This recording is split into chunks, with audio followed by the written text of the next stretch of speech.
दैहिक दैविक भौतिक तापा राम राज नहीं काहू व्यापा। रामचरितमानस की ये पंक्तियां उस समय के राम राज्य की एक विशेषता बताती है। ये बताती है कि उस काल में किसी को भी न दैविक न भौतिक किसी प्रकार का कष्ट नहीं था। वो बताती है कि वह समाज भय और शोषण से मुक्त था। पर साथियों, क्या इस सभागार में आने के पूर्व आप लोगों ने अपने स्वप्न के राम राज्य के ऊपर विचार किया? क्या आपने सोचा कि आपके अनुसार राम राज्य की परिभाषा क्या हो सकती है? क्या आपने राम के चरणों के साथ साथ आचरण को भी ग्रहण करने की कोशिश की? यदि नहीं तो मेरे भाषण के अंत तक विचार कीजिएगा। उससे पहले प्रणाम, जय हिंद। मैं गौरव गरुड़कर, पुरातात्विक और ऐतिहासिक नगरी विदिशा से। राम अर्थात त्याग, राम अर्थात मर्यादा। जब हम राम की बात करते हैं और राम राज्य की परिकल्पना की बात करते हैं, मैं शुरुआत एक घटना से करता हूं। जब भगवान राम 14 वर्ष का वनवास पूर्ण करके वापस अयोध्या लौटे तो उनके राज्याभिषेक की तैयारियां हो रही थी। दूर दूर से अतिथियों को निमंत्रण दिया जा रहा था। एक दिन श्री राम रात्रि में सो रहे थे और उनकी अचानक नींद टूटती है और वो दौड़े दौड़े अपने मंत्री के पास जाते हैं और कहते हैं, उससे भूल हो, मेरा एक मित्र जिसने वनवास के उस कठिन दौर में मेरी सहायता की थी, हमें उसे भी आमंत्रण भेजना चाहिए।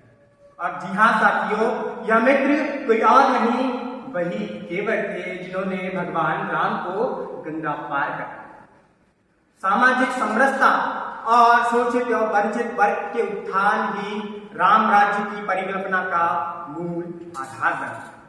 मैं कहता हूं कि जब देश के प्रधान सेवक ने इस देश की प्रगति का मार्ग हमारे सामने प्रशस्त किया तो उन्होंने हमें ज्ञान दिया, GYAN, गरीब, युवा, अन्नदाता और नारी।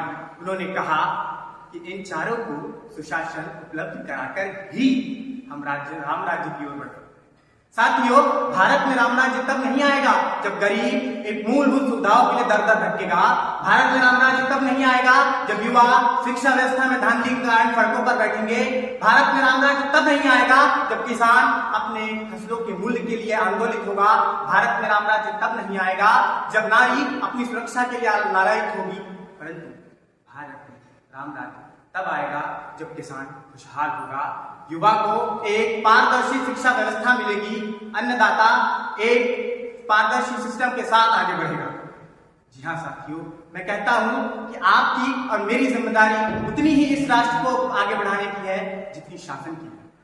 हमें कुछ अन्य विषयों पर भी काम करना होगा। हमें यह ध्यान देना होगा कि सामाजिक समरसता पुनः बढ़े, परस्पर संपर्क की भावना बढ़े, पर्यटन स्थलों को हम इस तरीके से संरक्षित करें कि जापान और अन्य विकसित राष्ट्र हमारी हमसे सीखें। मैं कहता हूं कि जब यदि स्थापत्य कला की बात हो तो पूरा विश्व हमारे ओर देखे। हमारे यहाँ के खजुराहो के मंदिर और ऐसी स्थापत्य कला के अनेक उदाहरण जब देखने आए तो विश्व ये देखे कि भारत की निर्माण कला का कोई सानी नहीं। मैं कहता हूं कि रामराज केवल ये नहीं है कि हमने बड़ी बड़ी इमारतें और बड़े बड़े मेट्रो और बुलेट ट्रेन चला दी, परंतु ये ध्यान रखिए कि हमें इसका प्रकृति के साथ संतुलन भी रखना होगा। किंतु यदि हमने प्रकृति के साथ इसका संतुलन नहीं रखा तो हमने उत्तराखंड की त्रासदी भी देखी है और हम दिन प्रतिदिन बढ़ते हुए तापमान में बढ़ोतरी भी देख रहे हैं। इसलिए हमें चाहिए कि विरासत को विकास के साथ संतुलित करके बढ़ाया जाए ताकि यह विकास हमारे लिए राम राज्य एक सुव्यवस्थित राम राज्य जो विकसित राष्ट्र का मार्ग प्रशस्त करेगा उसके लिए काम। इसलिए मैं चंद पंक्तियों के साथ अपनी वाणी को विराम दूंगा कि सभ्यता जहां बह रही है पुरातत्व के किनारों पर, खंडहरों में स्मृतियां शेष है गुप्त काल की दीवारों पर, और यह शहर नहीं इतिहास है, एक स्वयं में एक सभ्यता है और यहाँ हरुष राघव का स्वागत है जिसमें राम राज्य बनाने की क्षमता है, राम राज्य बनाने की क्षमता है। जय हिंद, जय मध्य प्रदेश, जय माता।